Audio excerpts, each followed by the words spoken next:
नमस्कार। शर्मा जी के विचार के माध्यम से आज मैं फिर से एक बार बिहार की राजनीति के ऊपर में चर्चा करने आया हूँ। विषय है जंगल राज्य। बिहार में एक दौर ऐसा था कि इंसान इंसान के दुश्मन हो रखे थे। लूटमार इत्यादि जैसे घटनाएं आम बात थी। सुबह सुबह लोग उस दौर में रेडियो के माध्यम से हमें यही पता चलता था कि आज इस गांव कल उस गांव में मार दिया गया। वो दौर था 1990 की दशक की मैं बात कर रहा हूँ। उस समय बिहार के माता बहनें अपने सिंदूर को सुरक्षित रखने हेतु दूसरे राज्य में भेज देते थे ताकि वो जीवित रह सकें।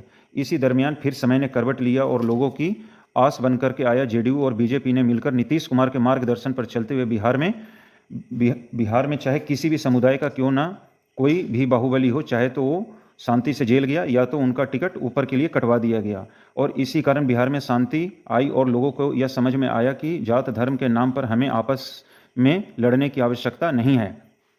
उनके इस कार्य को देखते हुए जनता ने उन्हें नीतीश कुमार से सुशासन बाबू के नाम से प्रचलित किया। तब से लेके आज तक 20 वर्ष गुजर गए हैं, सत्ता उन्हीं के पास है। उनके कार्य की जनता के लिए सराहनीय है, परंतु अब समय ने फिर अपना रुख मोड़ा है। उसके दो मुख्य कारण हैं। पहला, हर इलेक्शन में यही एनडीए की तरफ से कहा गया कि बिहार के लोगों को रोजगार बिहार में ही मिलेगा। जनता यह विश्वास पर आपको आंख बंद करके वोट देती गई कि शायद अब की बार। अभी तक वो समय तो आया नहीं। अब हमारे नीतीश कुमार भी उम्र के उस पड़ाव में थके हुए नजर आते हैं और जो एनडीए में है उनमें चिराग पासवान को छोड़कर दूसरा ऐसा कोई चेहरा नहीं है। दिखता है तो सिर्फ बाकी नेताओं के पास गुमान, अहंकार, जनता से घिरना। ऐसी जब किसी भी पार्टी को जब राजनीति का भूत सवार हो गया हो तो उसे जनता को इसीलिए हर 5 वर्ष में उसे उतारने के लिए बुलाया जाता है। इसी पर मैं एक छोटा सा मुहावरा कहूँगा, ऊपर सिर पर गांधी टोपी, भीतर काले के काले हैं, तनिक नहीं शर्माते जग में जो वोट मांगने वाले हैं।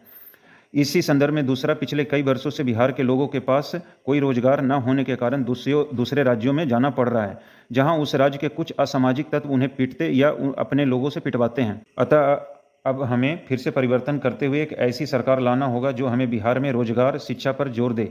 ऐसी काफ़ी बातें पिछले कुछ वर्षों से हमारे गांव-गांव जाकर हमें जागरूक किया है।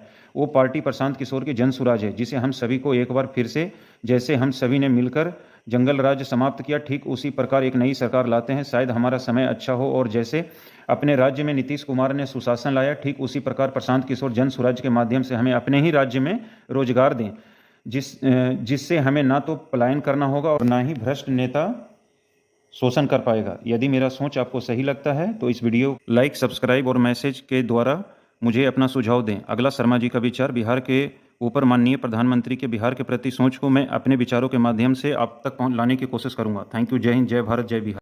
नमस्कार। शर्मा जी के विचार के माध्यम से आज